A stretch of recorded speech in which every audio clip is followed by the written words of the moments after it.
You must understand, my friend, that the pattern of attraction is not a mystery imposed upon you by fate. It is a mirror of your own psychic architecture.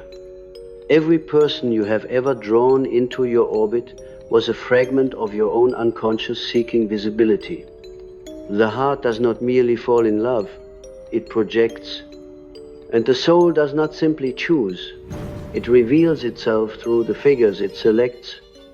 When the empath, the soul, sensitive enough to feel the inner storms of others, begins to awaken, there is a moment of disillusionment that feels like betrayal. You realize that what you thought was love was often a reenactment of your earliest wound, replayed with different actors. But the same ancient script, the empath, more than any other archetype, becomes the living stage for this drama of healing. You do not just encounter people, you encounter your forgotten selves. To heal the core wound is not to erase it, but to see it without illusion. That wound, perhaps formed in childhood, when love was conditional or withheld, becomes the axis around which your entire emotional life rotates. It teaches you to read the moods of others, to sense danger before it appears, to merge before being abandoned. The empath's gift was once a defense. It was born from the necessity to survive in an environment where attunement to others meant safety. You felt before you were allowed to speak. You anticipated before you were embraced. Thus, sensitivity became armor disguised as compassion. When that wound remains unconscious, attraction is magnetic but blind. You find yourself drawn to those who unconsciously represent your unhealed origin. You will mistake intensity for intimacy, chaos for passion, emotional turbulence for destiny. The psyche is not cruel. It is precise. It will send you the same vibration until you decode the message hidden beneath it. That message is always the same. Integrate what you have disowned. You see, the unconscious does not communicate in words. It speaks in images, dreams, and emotional patterns. What you call type, the kind of people you are drawn to again and again, is the symbolic language of your inner landscape. The empath type is often the emotionally unavailable, the wounded predator, the narcissist, or the distant soul who mirrors the empath's forgotten need to be chosen.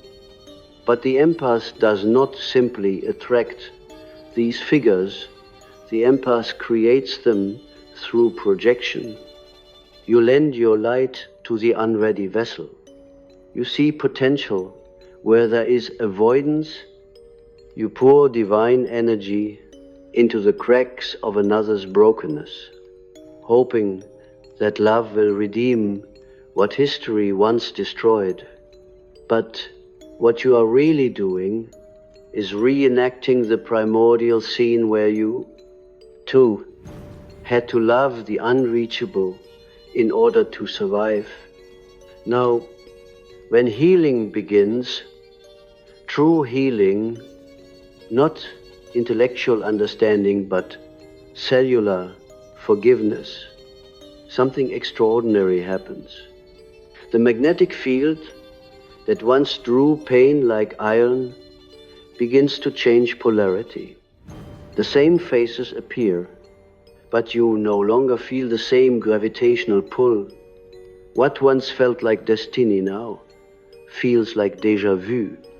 You are watching the old play, but this time, from the audience, the soul that once needed to merge now desires to witness This is the moment attraction flips.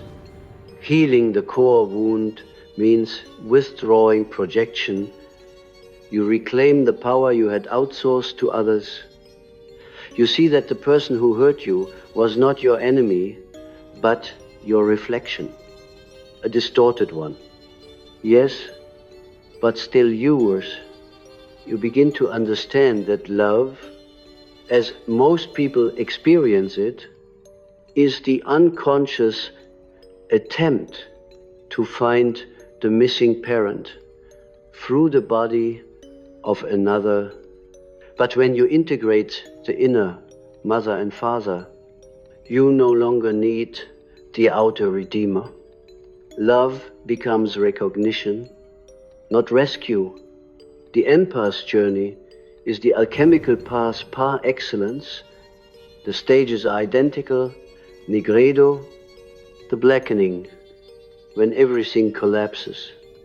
When the empath finally sees the futility of saving others at the cost of self, albedo, the whitening, when clarity dawns, when you wash the projections away with tears of understanding, citrinitas, the yellowing, when self-knowledge begins to shimmer like dawn light, and finally, rubedo, the reddening, when the heart, once fractured, becomes whole enough to love without losing itself.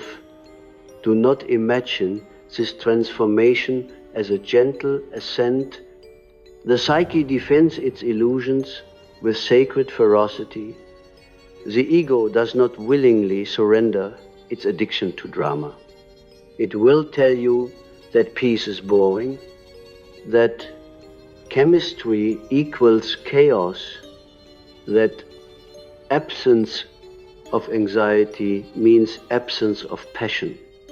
This is the ego's last trick before surrender. But if you can endure the stillness, if you can resist returning to the familiar storm, the unconscious begins to reorganize itself. You may start dreaming differently.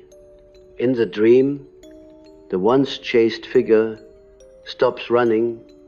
The child who was crying is now comforted. The dark room has windows you never noticed. These are not dreams to interpret, but confirmations that the psyche has shifted.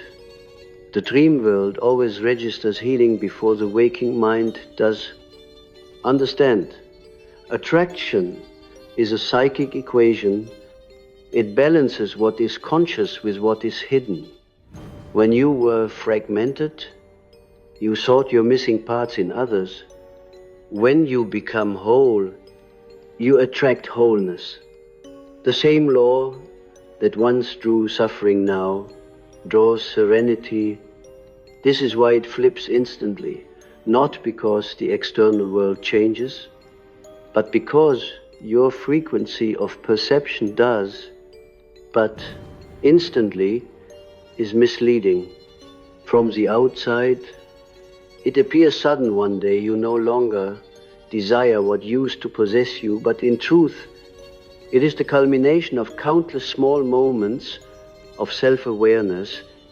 Every time you said no to manipulation, every time you sat with your loneliness instead of filling it, every time you spoke truth instead of pleasing, you shifted the magnet.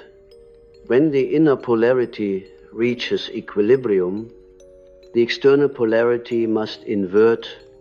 Energy obeys consciousness. The empath, once addicted to understanding others, must now turn that insight inward. The same depth of compassion you offer to the world must be directed toward your own neglected parts. This is not selfishness. It is reclamation. You have been the healer, the listener, the safe place for everyone else's storms. But your own ocean has been waiting for you to return. Go there. Enter the dark water. That is where the core wound lives, not as an enemy, but as a guardian holding the key to your individuation. Individuation, the process of becoming whole, demands that you meet every aspect of yourself, not just the light but the shadow, not just the nurturing empath, but also the buried rage, the unspoken desire, the sovereign who refuses to be used. Healing the wound is not about silencing pain. It is about giving every part of you a voice at the round table of the soul. Only then does attraction become conscious. Only then does love cease to be repetition and become revelation. As the empath heals, the world itself changes hue. You begin to perceive energy differently. What once appeared magnetic now feels heavy. You can sense when someone's aura feeds on your light. You recognize manipulation not as malice but as hunger. You no longer confuse empathy with merging. You realize that compassion without boundaries is self-betrayal disguised as virtue, and yet there is tenderness in this awakening. You mourn the self that used to chase unreciprocated love. You grieve the years spent in psychic servitude. But beneath the grief is liberation, the realization that you no longer need to earn what you already are. The empath's truest gift is not absorbing pain, it is transmuting it. You have been turning lead into gold your entire life without realizing it. Now you will do so consciously. The moment the core wound is healed, attraction flips, because you have stopped vibrating at the frequency of lack. Those who were once drawn to your need for validation can no longer find you. They look, but the signal is gone. Instead, you begin attracting those who meet you in resonance, not need. It is uncanny at first, almost lonely, because the drama that once filled your days is gone. But what replaces it is sacred stillness. You have entered what the mystics call the numinous pause, the space between old identity and new essence. And in that silence, love becomes something holy. Not the fever of merging, but the serenity of recognition, two souls standing in their wholeness, meeting not to complete but to witness. That is what happens when the empath heals the core wound. The outer world, once filled with mirrors of your pain, becomes a cathedral of clarity. When the empath begins to awaken to the roots of their pain, the psyche opens its deepest vault. You discover that your compassion, that beautiful radiance you have worn like a crown, was also your disguise. It hid your fear of abandonment, your terror of rejection, your craving for connection so absolute that you would dissolve to keep it. You have mistaken self-sacrifice for love, as many sensitive souls do. Yet beneath the devotion lies a secret contract. If I give enough, I will not be left again. This is the archetypal wound of the healer, the Chiron wound, the holy injury that never fully closes until it becomes your gift. You were marked not to suffer endlessly, but to understand the anatomy of suffering. The empath's sensitivity is the residue of ancient survival. an antenna attuned to pain, because pain once meant danger. The child who could feel their parents' mood before the words were spoken became the adult who could sense hidden sorrow in a stranger. But that gift, untended, becomes bondage. You become the physician who forgets their own medicine, the saint who bleeds to prove worthiness.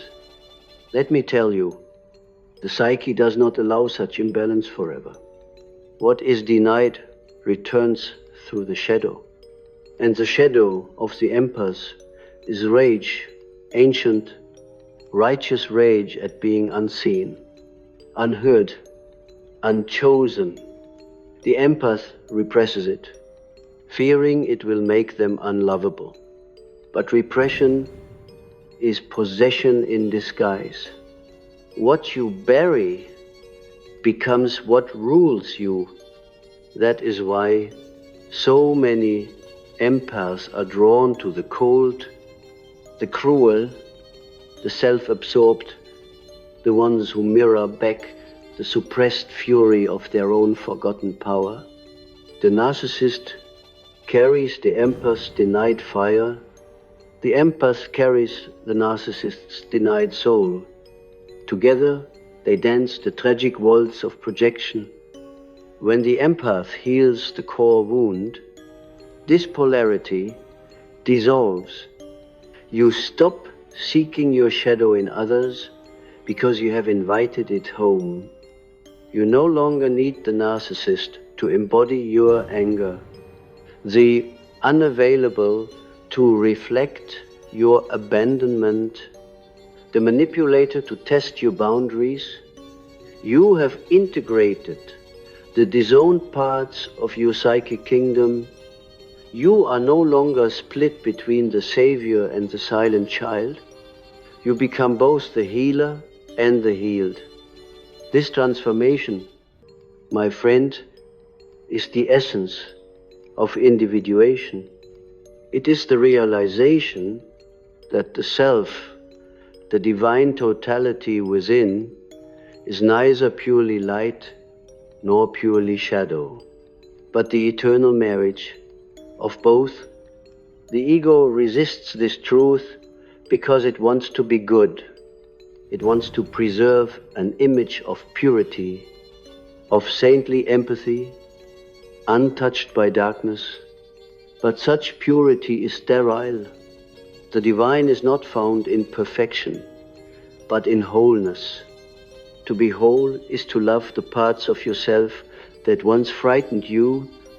The moment you can hold your rage without acting it out, your grief without drowning in it, your power without abusing it, that is when the unconscious begins to trust you. It releases its grip on projection. The faces that haunted you lose their hypnotic charge. You begin to see through them to the archetypes animating the drama. For example, the empath who always attracts the unavailable is not cursed. They are reenacting the myth of Persephone and Hades. The descent into the underworld is the journey into one's own shadow. The empath becomes Persephone, drawn to the darkness, not because she desires suffering, but because the underworld holds her sovereignty. Each painful relationship becomes another descent, another lesson in reclaiming the self from captivity. When she finally returns to the surface, she does not return as the innocent maiden, but as the queen who understands death and rebirth. Do you see? The psyche speaks in stories because truth must be felt, not just known. Every person you have loved was a myth reenacted. Every heartbreak, a symbolic initiation. When attraction flips, it is not that you stop loving, it is that you begin to love consciously. You see the archetypes playing through people, and you choose not to repeat the unconscious script. But beware, this awareness can be lonely at first. The empath's awakening strips away the familiar roles. You can no longer play the rescuer, the martyr, the saint of others' chaos. Those roles once gave your life meaning. They made you indispensable. Without them, the ego feels purposeless. This is the sacred void between identities, a liminal passage that every soul must cross to meet the self. In this void, you will be tempted to return to the old drama for comfort. You will miss the adrenaline of saving someone. You will feel strange without the chaos you once called connection. But this is merely withdrawal, the psychic detox from addiction to pain. Endure it. Sit in the emptiness until it becomes luminous. That silence is the womb of your new pattern. Once your vibration shifts, the kind of people who once fascinated you now appear transparent. You can see their mask, their hunger, their fear, but rather than judging, you feel compassion without the compulsion to fix. This is the hallmark of healing, love without attachment. You can watch the wounded archetype perform its dance and know that you have graduated from that lesson. You no longer vibrate at the frequency of their need, and something even more mysterious begins to occur. As you reclaim energy from projection, your aura changes. It strengthens, becomes less porous. People sense it. Those who once drained you now feel uneasy in your presence, for your light no longer bends to accommodate their shadow. Yet others, those walking the path of self-awareness, begin to find you. You recognize them by the serenity in their eyes, the absence of demand in their love. Connection becomes effortless, a meeting of equals rather than a fusion of wounds. Healing the core wound also transforms the inner masculine and feminine. Every human carries both. When the empath is wounded, the inner feminine, the feeling, intuitive principle is overdeveloped, while the inner masculine, the boundary, structure, and protection is undernourished. The feminine feels everything but cannot protect itself. It is like a river with no banks, flooding at every emotional storm. Healing means strengthening the inner masculine so that sensitivity no longer leads to collapse. The river gains shape, the flow becomes power. This inner marriage, the sacred union of masculine and feminine energies, is the true goal of individuation. When the two are reconciled within, you no longer seek them outside. You no longer crave completion through another. Attraction flips because polarity is balanced. You meet others not from emptiness but from overflow.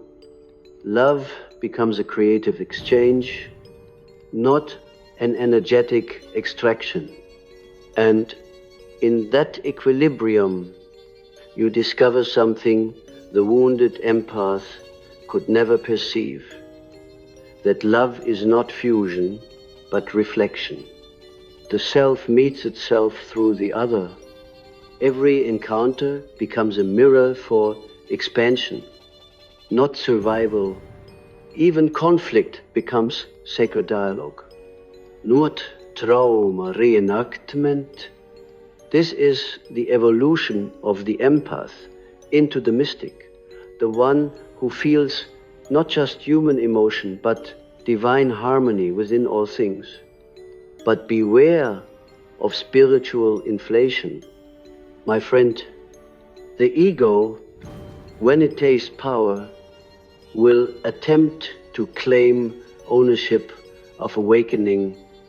It will say, I am healed, I am enlightened, I no longer attract wounded souls. Yet the psyche, wise as ever, will test this claim. It will send another mirror, another subtle lesson to ensure humility remains. True mastery does not mean you never meet shadow again. It means you know how to meet it consciously. You bow to it, learn, and remain whole. When you reach this stage, dreams begin to change once more. The figures of authority, the stern father, the unreachable lover, the crying child begin to merge into one radiant image.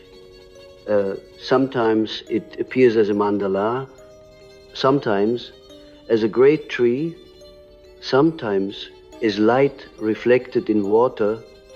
These are symbols of integration. The unconscious is showing you, you have become the container. The wound is no longer a hole.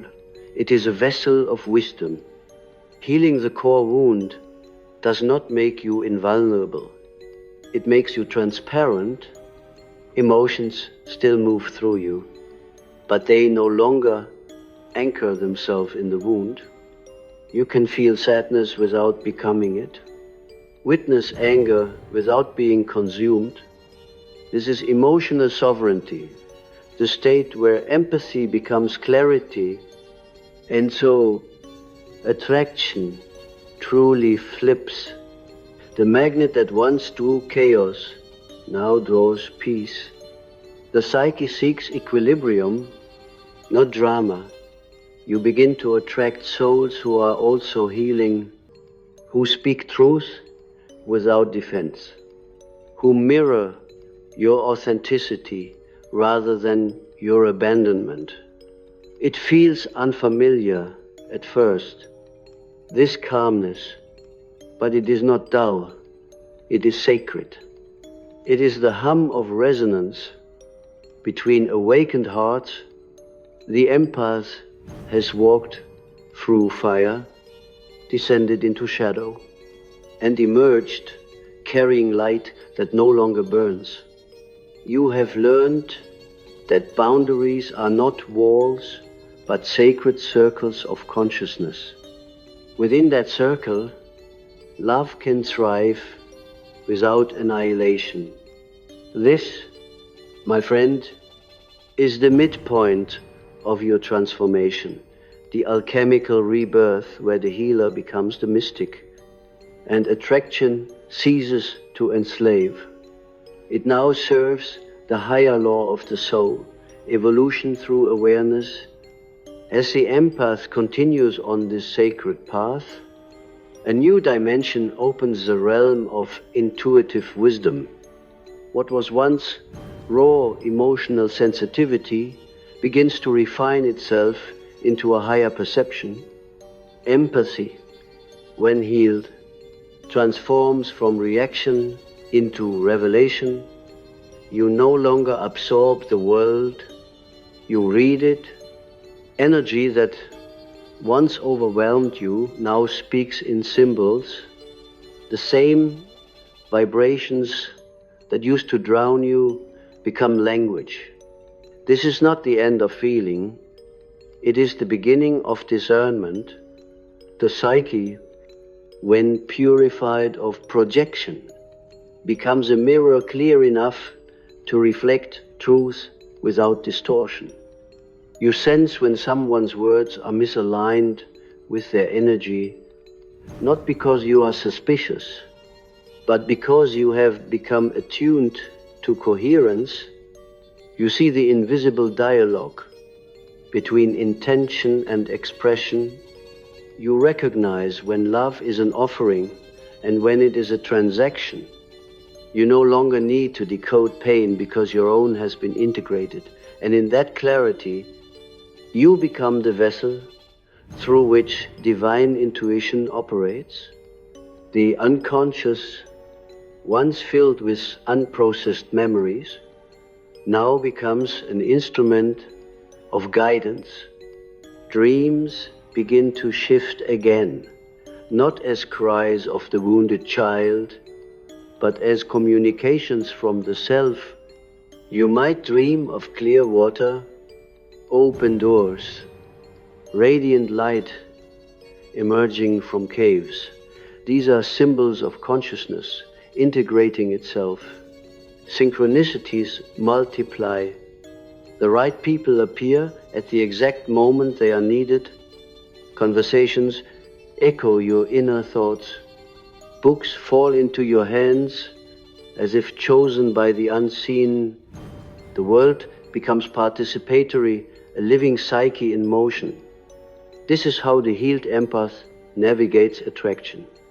No longer through emotional magnetism, but through resonance with meaning. When you are in alignment with your own truth, the universe organizes itself around you. You no longer chase what is leaving, nor cling to what must go. You have learned the rhythm of flow, the eternal dance between holding and releasing. Love no longer feels like possession. It feels like presence. It becomes spacious, unhurried, eternal. But even in this awakened state, the psyche whispers a warning. Do not mistake clarity for control. The human heart is still vulnerable, and vulnerability is not weakness.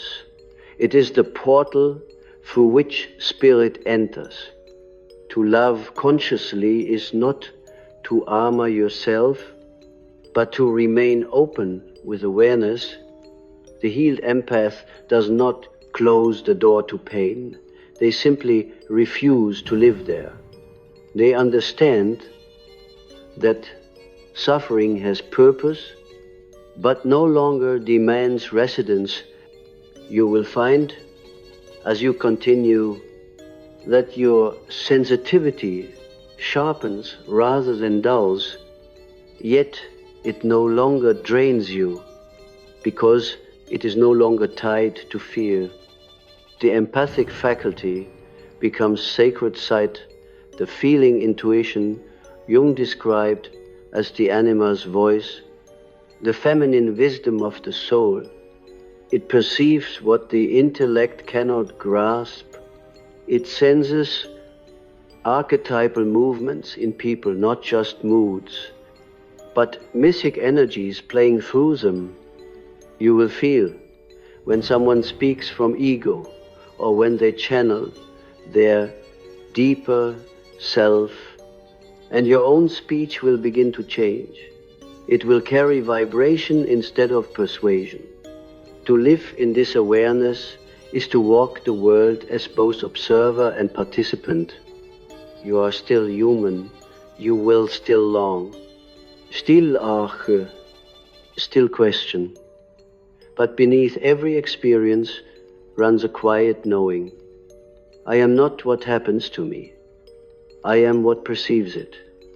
This is individuation, the sacred detachment of the witness. You can love fully while remaining centered, give deeply, without depletion, connect without losing orbit. That is freedom. You may notice that after this transformation, certain relationships dissolve as if by divine intervention. It is not cruelty, it is energetic law.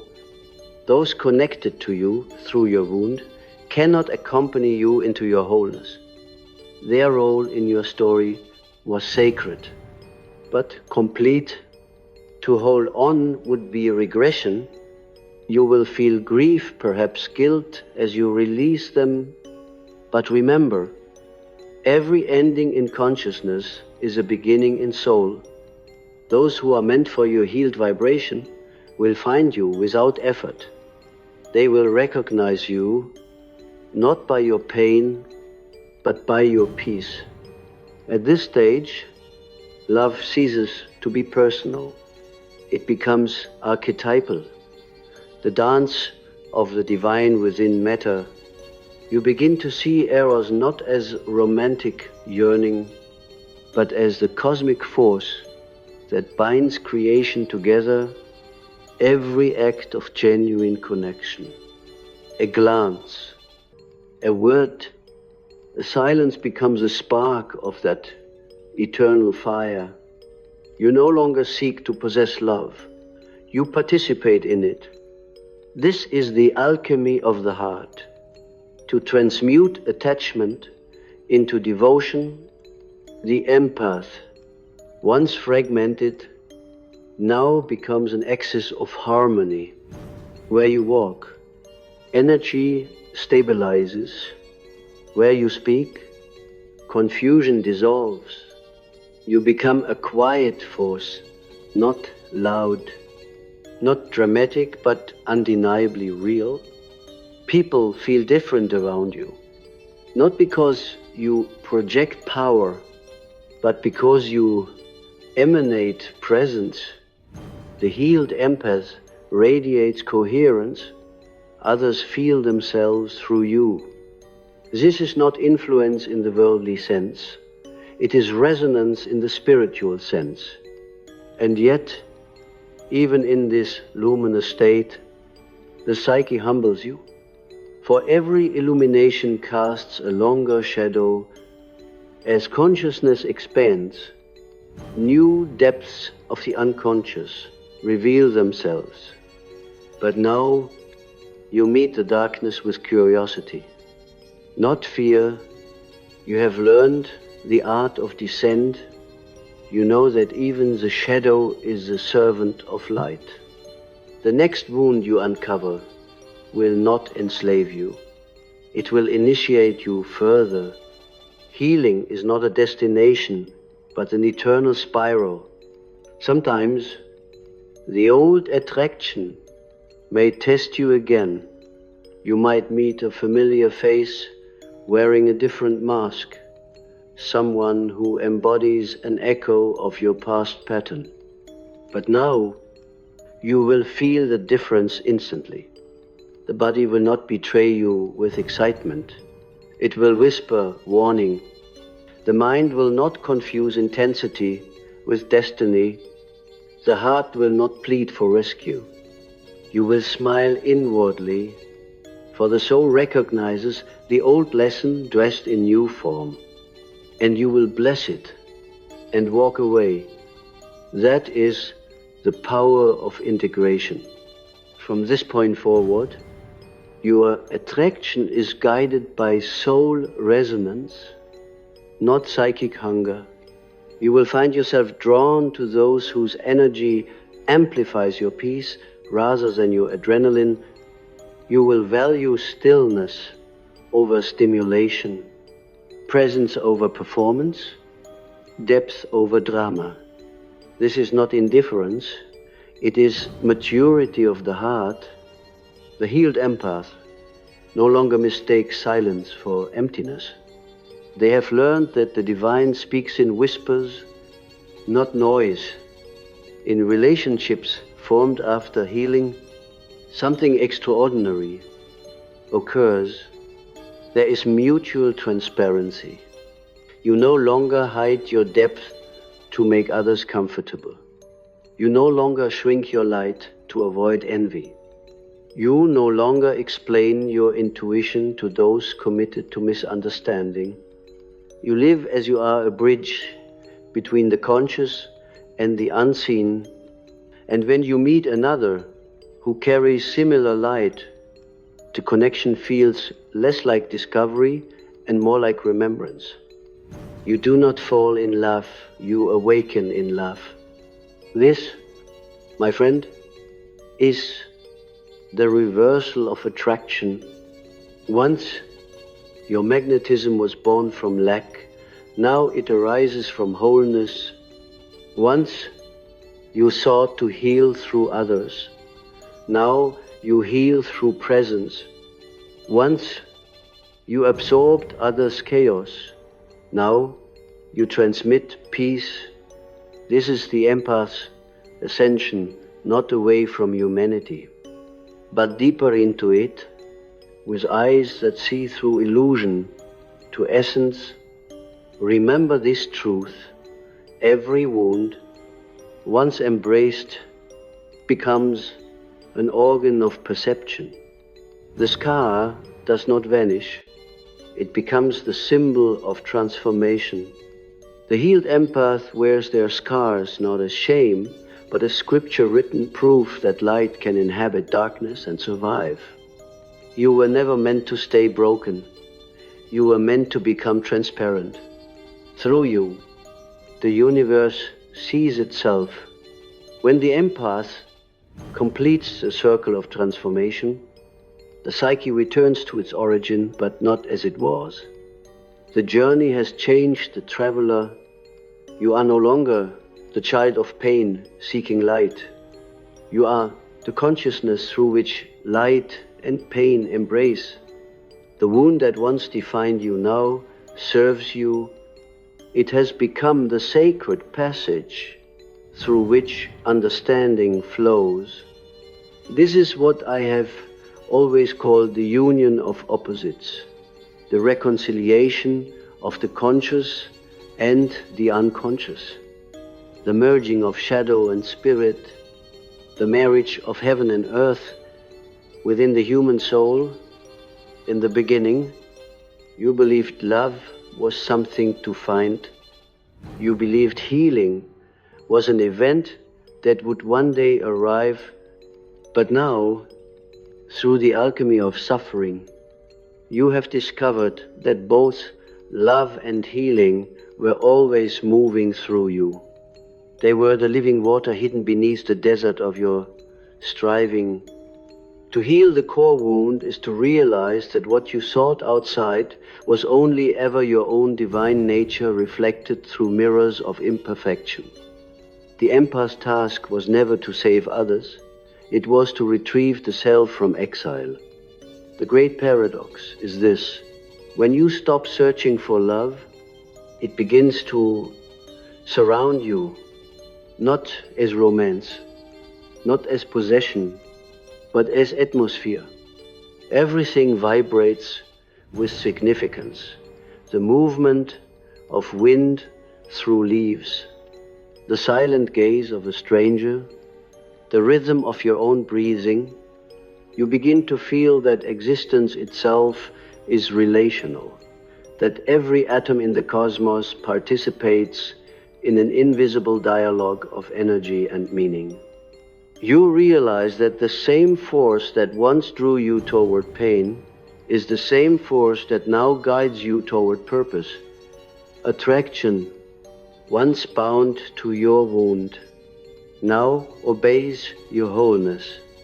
In this state, the archetypes themselves seem to bow before you, for you have entered their domain consciously. You are no longer possessed by them, you are in relationship with them.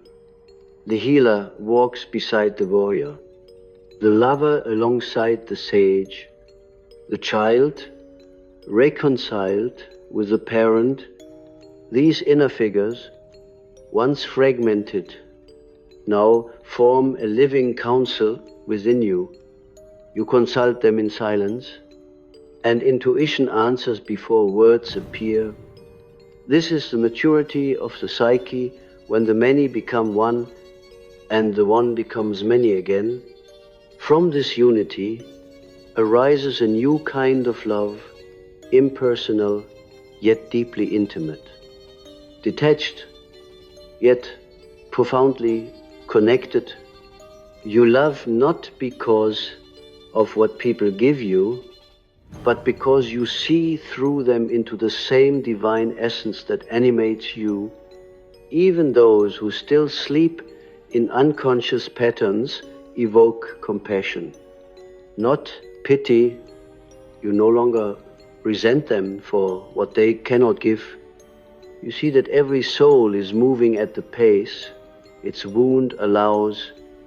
You understand that the very darkness you once feared in others is the same raw material that, when faced, becomes gold. This is why the healed empath carries quiet authority. You do not preach, you embody. You do not convince, you radiate. The soul that has walked through its own underworld becomes trustworthy to others. They sense your authenticity, that your light is not naive but earned. It is not the light of denial, but of integration. You have seen what lives in the depths and have chosen love anyway. That choice, repeated across the inner labyrinth, becomes your sanctity. Attraction, in this stage, functions as guidance rather than temptation. The people who appear in your life serve as mirrors of evolution. Each meeting, whether tender or brief, reveals a new aspect of the self. You may still feel attraction sudden, magnetic, mysterious, but now you pause before surrendering. You ask, what aspect of my soul is calling to be known through this connection? You approach with curiosity, not compulsion. This is mastery, not control, but consciousness within desire. Desire itself is purified.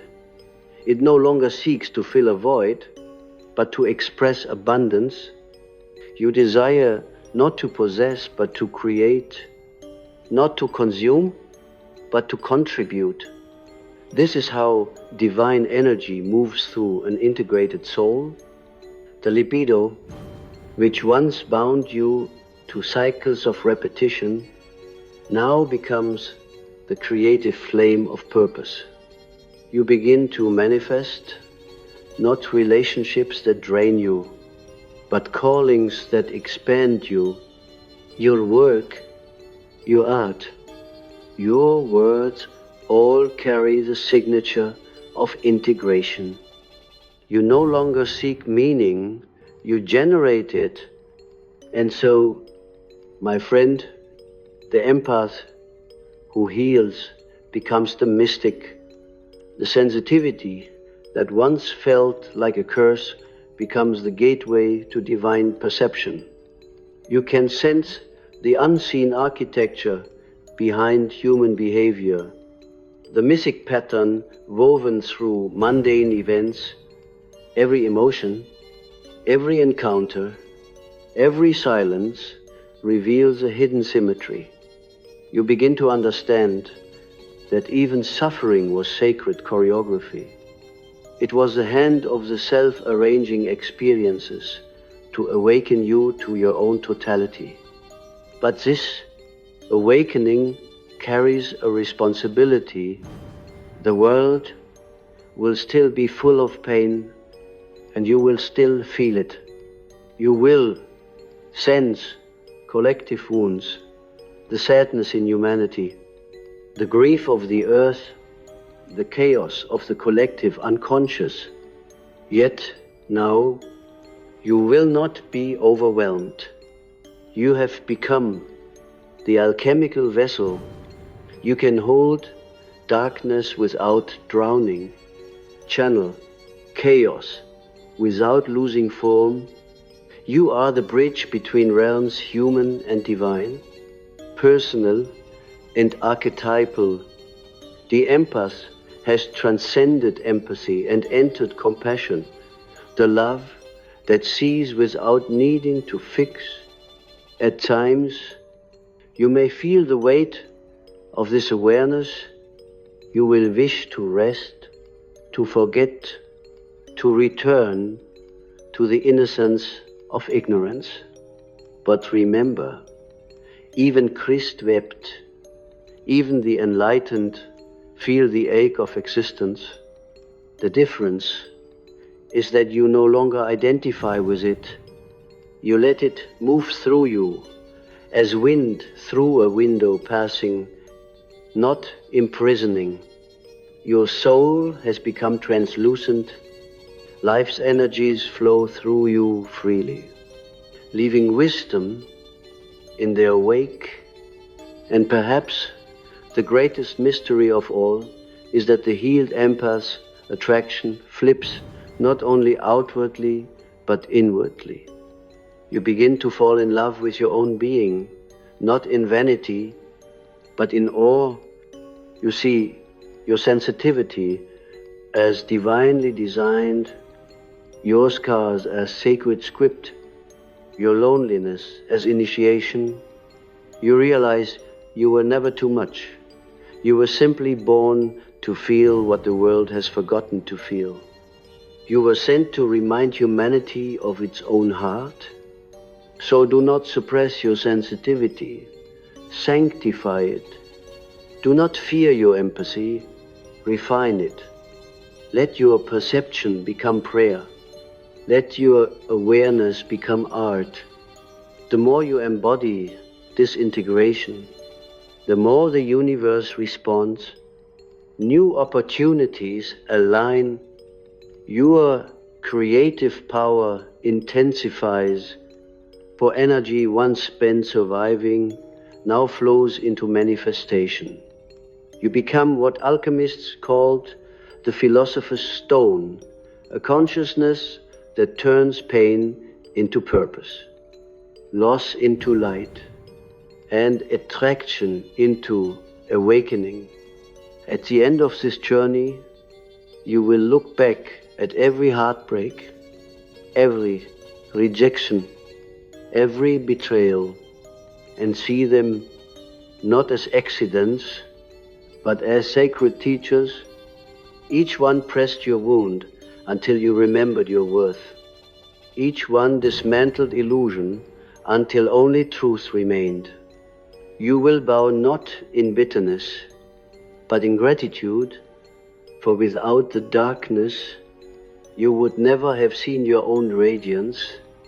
When the empath heals the core wound, attraction flips, because the soul has reversed its polarity from seeking validation to emanating value, from craving connection to becoming connection.